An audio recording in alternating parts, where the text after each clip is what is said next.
Good morning, everybody, here on the last Sunday in February for 2022 at Laurel Park. I am your host, Callie Francois, alongside with Keith Fustel, Mr. Long Shot of the day yesterday, Mr. Price Play of the day yesterday, Yeah, that actually. was good. That was good. We Yeah. had a 6-1 shot, a little single there with Nate Dude in the fifth race, and hmm good day yesterday. Really, really good crowd. Live attendance was great. This place was buzzing, Callie. I met some new fans. Oh, Took good. them on a little tour around the racetrack. Hooked them up with Karen, the pizza lady. Got a bucket of beer and some programs, and said, "Hey, if you do anything today, bet the 7 horse in race 5." And man, they were happy as could be. Their You got first time about. to the racetrack. I mean, you're the perfect person to kind of Ah. take a tour. I mean, I think I'm not going to say you need a new job, but I think it's a nice addition on your repertoire. Yeah, I'll just put it on the resume again. Host here at Laurel Park. Listen, when you have days like that and the weather's getting good, you get a nice day, you get new fans out, and it's kind of good to have somebody out there. They were kind of lost, and I kind of went up and grabbed them and said, "Hey, you guys, what do you need?" And real nice. It was a gentleman, looked like he might have had a son and another friend, and they had a really bang up day. Stopped down and saw them later, but hey, on to the racing. A good card yesterday. Great We card were yesterday. seeing the ball pretty good. Yes. But let's talk about Sunday. Sunday's card has a good card coming up. The track, went and stepped out on the track earlier today before I got here. I didn't get on any horses this morning, but the track, in fact, was beautiful. It Okay. was nice. We have a nice fast track for today. We have some good races coming up. I'm especially excited about the races 5 and 7 that we have coming up. But yeah, let's take a look at that track, guys, and just to see where we're at. But before we do, actually, yeah. So There you go. no, stepping on it earlier, had a nice bounce to it. I saw a couple horses working on it when I popped by just around the break. We've got it's in the early 30s, but it should be warming up. Maybe a little bit of clouds out there. But hey, we're losing a little bit of the wind that we had earlier this weekend. Yeah, the sun is out. I mean, it feels warmer than 31. I can tell you that right now. So if you're nearby, come out and enjoy the races here. Live card again. Hopefully we can get a crowd somewhat like we had yesterday. But yeah, there was moisture in that racetrack yesterday. It stayed on until about the third or fourth race. Things got a little quicker. Track dried out. We've got a fast surface for you this afternoon. We do indeed, and I went out of order, guys, but just wanted to highlight the Champions Handicapping Tournament Board that's coming up here at Laurel Park on the 19th. That's going to be over at held on the sports bar in the second floor of the clubhouse. Guessing about 300 people that are going to be coming into that. So be sure, giving you guys a big heads up. In a couple of weeks, we got that nice handicapping tournament coming up. But yeah, let's get into the races today. Let's start off with race at number 1, a maiden claiming at 10 for 3/4 of a mile on the dirt. Keith, we're pretty similar in our picks, Yeah. but let's start off with this number 7 Moonbiz, who you have in your exacta, I have on top. But just looking at that race that Moonbiz gave us on the 6th of February, made a nice run at it. Now, just didn't get the break. Didn't get the break earlier. Had to use a lot of horse getting up there. So it made a nice clear run at it, and then you can just see on the inside just got nailed a little bit, but still trying. Good effort here. You're right. Had to be used early. Came off of a dead rail on the 19th of December. Was able to use the speed to her advantage this particular afternoon on the 6th. Birthday Wish, who you saw slide up the rail, came back to run a big effort next time out for the nickel 2 in life. Ran a 50 buyer against Boca Chinche. That was the Jerry Robb runaway winner for the maiden. So she keys up against the right time, certainly. It's the right kind. She is the one to catch from the outside. She's going to set sail. Pearlyville or Moonbiz. It looks like one of these two in the open. Pearlyville shortening up. May do the chasing and will need Moonbiz to come back a little bit. Just might have a little extra bottom, but one of these two short prices definitely in the opener. Yeah, and in race number 2, we're pretty similar on our first couple of horses, Secret Prize and Hummin' the Funk. So starting off with number 7, Secret Prize. Secret Prize with the number 4. Actually, sorry guys, going back to Hummin' the Funk.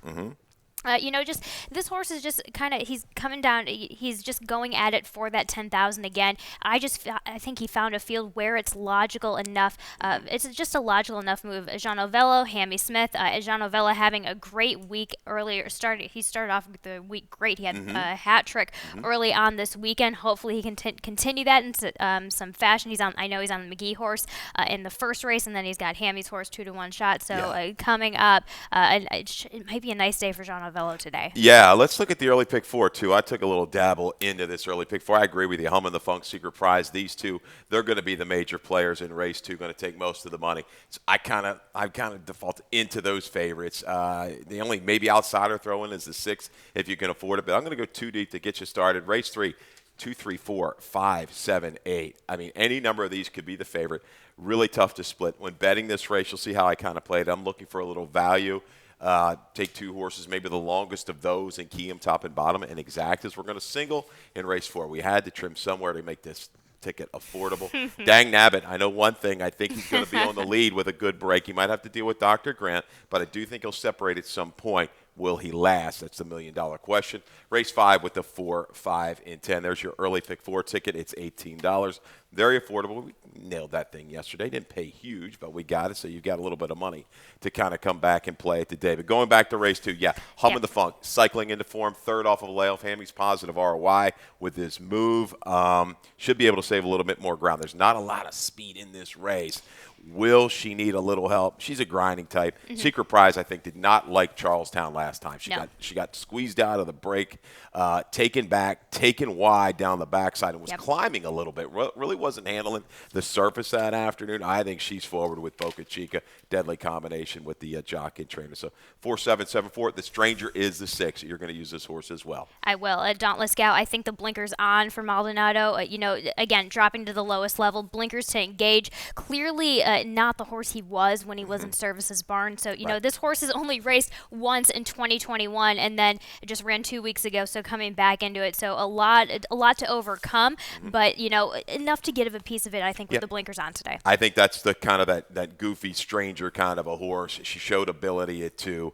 Let's throw the blinkers on. Let's go ahead and send her Carlos Carrasco and see how far she can go. Yeah, absolutely. Race number 3, let's kick into, I made up an early pick, or a Rainbow Pick 6 ticket, and this is how I play it. I start off with race 3 with the 3, the 4, and the 8. Race number 4, I double down with the 4 and the 5. Race number 5, where my best bet of the day is I go with the 5 and the 10, Golden Eyes. Race number 6 is where I do go a little haywire, a little wide, but that's fine. I go with the 1, 2, 3, 4, 5, 7, and 8. I think I do have my price play in there with the number 8, but again, a lot of interesting horses coming up in that race. It should make for a fun race, right? Like race number 6 was yesterday. Race number 7, I double down with the 2 and the 3, and race number 8 with the 4 and the 5 for a total ticket of $67.20. It's like a little trend here with the 6 race, right? Yesterday was just a big field. Any number of horses. A big run from off the pace. Got a little help with the duel.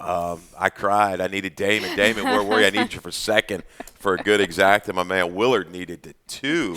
The horse with the Kentucky guy that ships everything. Norman Cash. Yes. Right, needed that one to get up. Or he takes down the pick 6. He did. Brutal day for us. Well, we did all right in the press box, but that was a tough beat. That was a tough beat, but I think I got it covered in that one. All right.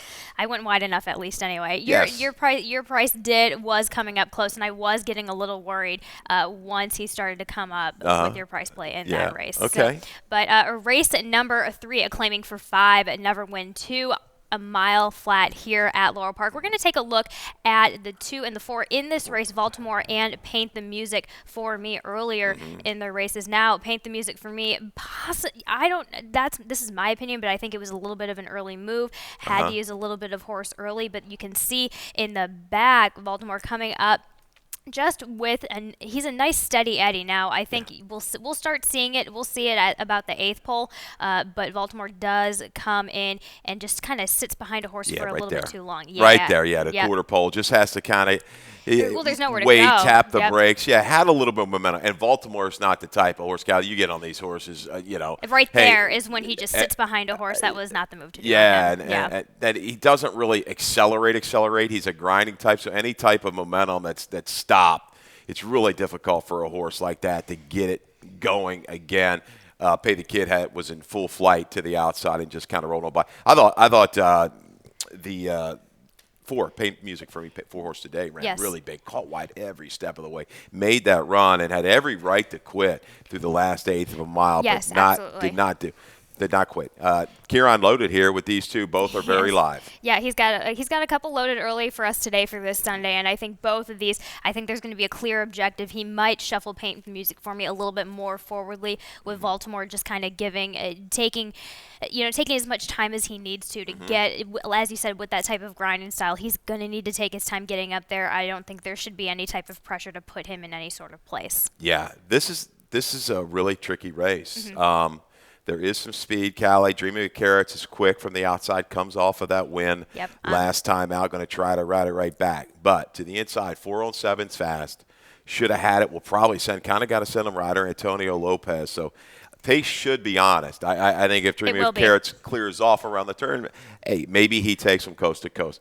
I'm going to go for a complete stranger again. Daper's Drink, I've called this horse before. Terrible the last two, but going back out to a mile when he did this move before and got it done. We've got Butterfly on who'll be able to kind of draft in and save some ground. Just taking a shot. This is a real shot in here. I don't love anybody. Just taking this horse and maybe even the 5. Maybe the 5 and the 7 are your key horses, top and bottom, as I like to say in exactas, that hold the best value.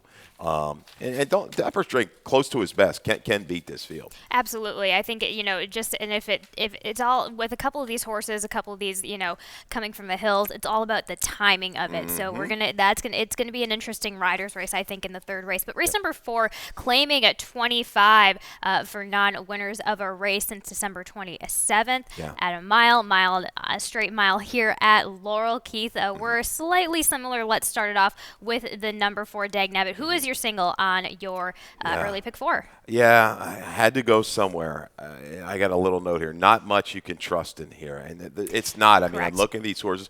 You get these 3-year-olds, they flash the talent, and they kind of start to flatten out or fade with their ability. Relatively had no real excuse last time. Did step up to a little tougher, but took plenty of play, was the favorite. Couldn't get it done. So looking for some positives here. Yeah. Dagnabbit, the Lasix goes on, has shown speed. Was able to handle a route of ground last time out. Had an excuse as well. Did you watch it? Was checked off of the other speed type early, and then was stuck down inside. And I don't really think you wanted to be right inside that particular day. So the positives here, at least going on, the rider comes. Let's see the 4 clear off, hopefully, around the turn. Right, that's going to be the plan. And we'll see. And, that's horse's first time with Lasix. I think, as you mentioned, he was on the rail last time. I think he wanted no part of it because if you look at his win, he had that. He was on a little bit of an outside draw, so he had all that clearance, no pressure.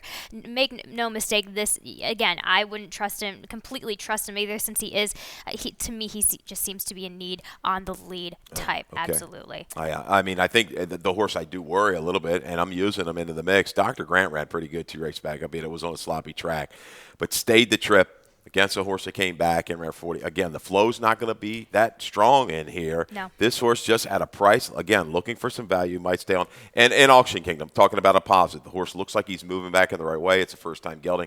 Hammy showing confidence. Maybe he wanted another spot, but it kind of had to go here. But this is kind of, I want to say, a sideways move. It's not a huge step up for Auction Kingdom, who, going back on his page, Callie, keys up around the right kind of horses, a horse like Nadagar, who's definitely got a shot later on. He does, and then just for me in my exacta, I grabbed Lord Mio at 3 to 1. Just the blinkers off really intrigues me. A number of times a horse can really kind of get reopened when you take the blinkers off as opposed to putting him on. They clearly had high hopes for Lord Mio. That wasn't happening. I think he finally drops down to the proper level.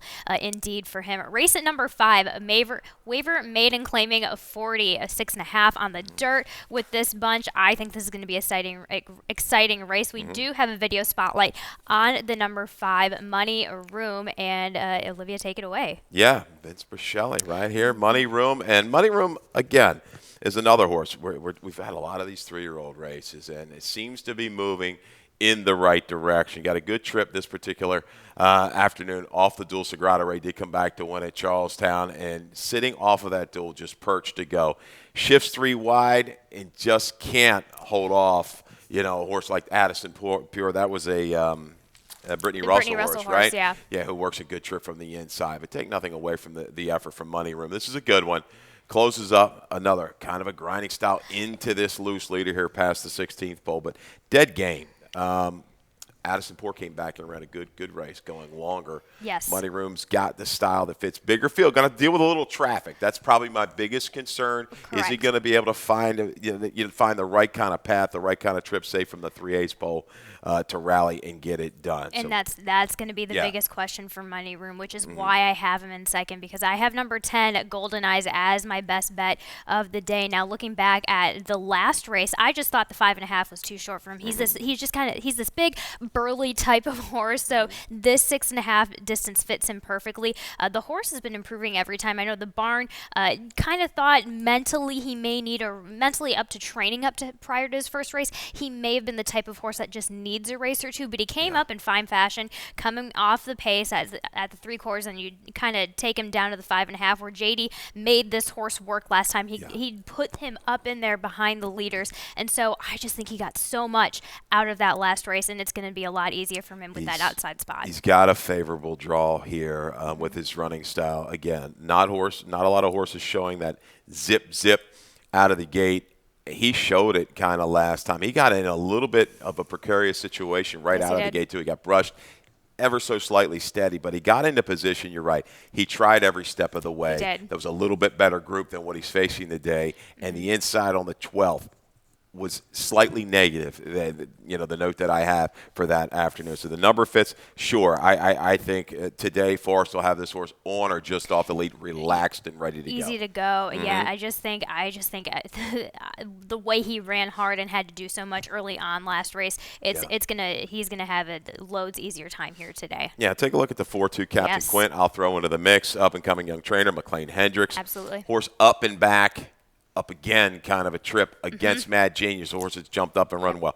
I think this horse is going to benefit a lot off of that debut. Flash of speed, too. Tough in between horses. Another one, 6.5. You got a little bit more time. He's got natural speed, too, so it won't be that panic early as much. They can just relax and get into a little bit better flow. Just get some breathing room, really. That's half of the game here. Give these horses some breathing room. Victor's going to be able to give that to him. Mosler, 23% with his second-time starters. And, again, he gets a little bit more of a favorable off the rail. But either way, he got some good education out of it for it to come back around and put in nice. I like that you have that horse picked up on top. Where are you pulling these stats out of the hat? 23% second out. I love it for the stallion.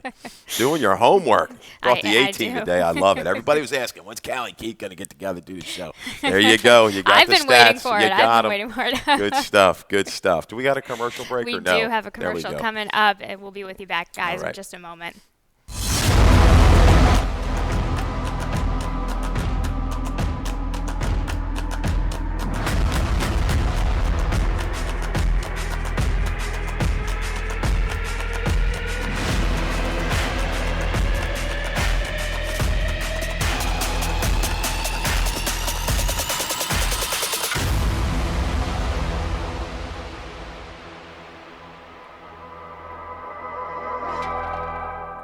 And we're back to talk about one of the races that I'm most excited for. I went super wide on my pick 6 card today with it. That is the optional allowance, 62.5 a mile here at the one turn here at Laurel Park, a mile on the dirt.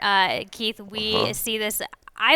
We don't. Now I just realized we love it. And we got the 2 in there together. Yeah. Oh my gosh. Okay, so let's talk a little bit about Shake 'em Loose.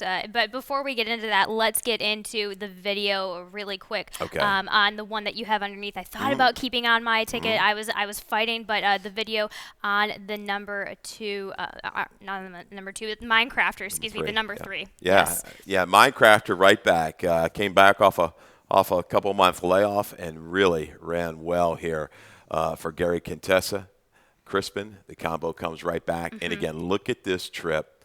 Perfect. Saving ground every step of the way. 2 horses just going nose to nose, just battling out and rolling along on the front end through a pretty good half. Pick it up around the turn. But look at this. Just Alexander Crispin licking his chops right here, right? Yes, absolutely. He made it might have been a little bit of a premature move. I'm always kind of thinking that way. But look at how this horse gets in between. He makes a spot happen. They thought about closing in on him, but he's a big enough horse where they made a spot happen. Crispin shifts jump free out a little bit, who he will face again today, and just kind of goes on and goes with it. A nice turn of foot in between a quick and a steady Eddie type of turn of foot, but once getting in between those horses and pushing through it, really, really nice performance. This horse is showing some ability. He'll get a similar trip again today. You're right. Does he maybe want to move as soon today? Maybe not. Maybe not so fast. We'll see. Because there is a lot of flow in here. The key, maybe the speed of the speed, though. Again, free square. What can you say? First time Jerry Robb. That's all you need to say. You saw this horse in that video grudgingly through the final 16th of a mile against Minecrafter. He should stay the trip. What the blinkers go on as well. Blinkers on is a big thing for me. X-Man from the rail. Yep. He's going to be sending, and he's Pretty going to take him a while, no doubt about it. Let's go back to our top selection, number 8, Shake 'em Loose, real quick. There's a difference between coming from behind and then breaking from the air and not being able to get any sort of momentum from the beginning, which is what happened to him in the spectacular bid. Rudy Sanchez Solomon, I'm going to count this as a second time in the barn run, where the stats second after the claim are just fantastic for Rudy. Showing that he's got a good work on the 19th. I mean, anytime Rudy just jumped this horse's numbers up big time. It was a big move, no doubt about it. That horse was a first-time gelding back on the 26 when he scored at a big price of close to 60 to 1. Had a little bit of a setup in there, came wide and went clear. Yeah, tossed the last. Breeding suggests okay at a mile. I think the mile's going to work. The half-brother won the long branch, won long up at Monmouth. So breeding suggests the ability to handle, just that extended extra furlong off the 7/8 race, I think makes this horse a player. Right, and he gets in, in for the tag, obviously, because he won the stake. So it's a good move here. If anybody wants to jump in for 62.5. So, I'm going to use that one. Hartness again, big number, different horse right now, stretching out and loving it. Plenty left in the tank last time. Takes a step up in class, and this is a spread race. It is because Nadagar I like too. Nadagar, and I like that Microstar coming in for the first time with Hugh McMahon. Was never meant to go 5.5, was always meant to go long. Ocean Knight, he's only had a couple of routers, but the second time router out of the the two, one has won, so that's an easy 50% second time routing, but not going off of much, but just very visually impressive, different horse. I know McMahon, there's just really good vibes about the whole horse in the barn that I have underneath as well. Okay, now bringing a little tip to the table. Okay, I'm not the only, you're not the all only right, one Caruli. with tips here. All right, here we go. Okay, and then we will chuck on to race number 7, our allowance for the Maryland bred and Maryland sired, 6 furlongs on the dirt. Let's start off with checking out a video between 7 on the Rocks and, 7 on the Rocks, just that horse right there, number 4. Excuse me, I thought we had another horse in this race to look at, but no, first time coming out for Billy Campbell. He's been off of it for a while, but came back with a splash. First time we're seeing 7 on the Rocks back again, and Xavier Perez just did what Xavier Perez does, gets them tracking on or near the lead. A tough ask for first time coming back on the offgoing. I understand that he's won on that before, so maybe it was a good time for him to come back, but super game. Yeah, I mean, really game, and he can move up off of this effort. This was a good field, a big field. Horses that have been highly competitive at the 11 level, going to lead. All threes came back and has run well on a step up, right? Ran against Better the other day with trouble. He needed this race. He speed from the inside. He stays the trip sooner or later. He's going to get through this condition for Billy Campbell and the X-Men. Player definitely from the get-go. Absolutely. I've got Rising. Luckily, thank goodness, we see this race a little bit similarly in the race like this. But number 3, Rising Perry, I think going to appreciate a little cut back in distance. A challenge is going to be on the speed. Really, the question is he's going to have to go for it.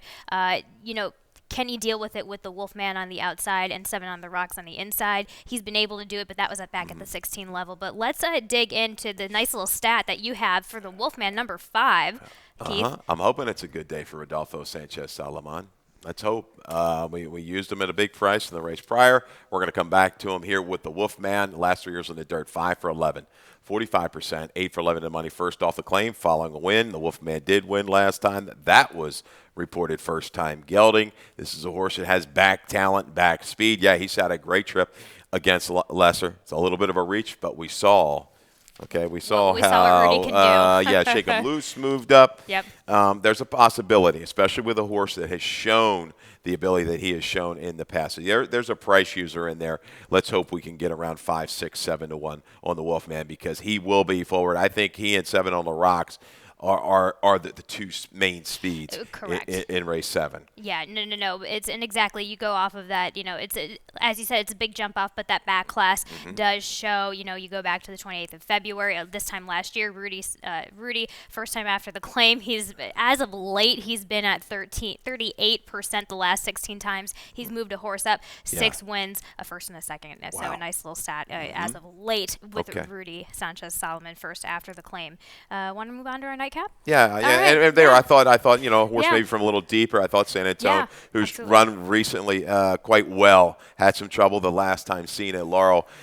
Maybe Charlestown, the configuration, everything. This horse sat a trip off of a duel, couldn't quite go by, but this particular type of other than here, he works to make a run from the back of the pack with a velo. Yeah, he's hit the board in the last 8 to 10 starts. The last 8 times Kieran McGee has done that Charlestown to Laurel move. 3 wins, 2 seconds. Ooh. That's another 38%. As of late, just going off some late entries. He hasn't done anything wrong. He just needs to step it up here at Laurel. Yep. Really. Okay. So off to our nightcap of the day, race number 8, claiming 5, which have never won 3 for the girls. A mile here at Laurel Park. We both see the number 5 on top, Gold Time Vixen. Just coming off of. Alvela and McMahon teamed up earlier this weekend for a win or two. We're going to probably get to see that again today from Alvela, I imagine. Ran into some trouble 2 back and was just a little bit too wide last time out. Just giving this horse a little bit of a break with some class and hopefully a little bit of luck. Yeah, getting a first dirt route. It's about 22% for McMahon. I'm hoping this horse can kind of on the drop get a little confidence and be able to stalk and finish. The heavy favorite's going to be the 4. I don't know what happened last time. Someone with this horse went out there and just kind of gave up. But a jam job here for Ferrier. That's the horse to beat Unshakable You. Will this horse be able to relax on the front? Probably. I think she's going to be in that 4 to 5 range. We'll try to take them wire to wire. Yeah. It's going to be tough to beat, but if anybody does, I think it would be the 4. Marketability is shot from the back of the pack, along with the 1. But the best, I think the best upsetting chance might be Hugh McMahon's horse, the 5. Exactly, and love is strong with Ferris Allen, consistent, but there's just a lot going on that has to overcome, especially with, as you said, that jam job for Anthony Ferrier with Unshakable You, and that will about wrap it up for here with you and I today, Keith. The first time for both of us working together on the morning show. That was fun. Guys, no lightning round today, but just a quick mention: we are back to Friday to Sunday racing for the month of March. This is our last day in February today, and best of luck out there and have some fun. You got it. Good luck.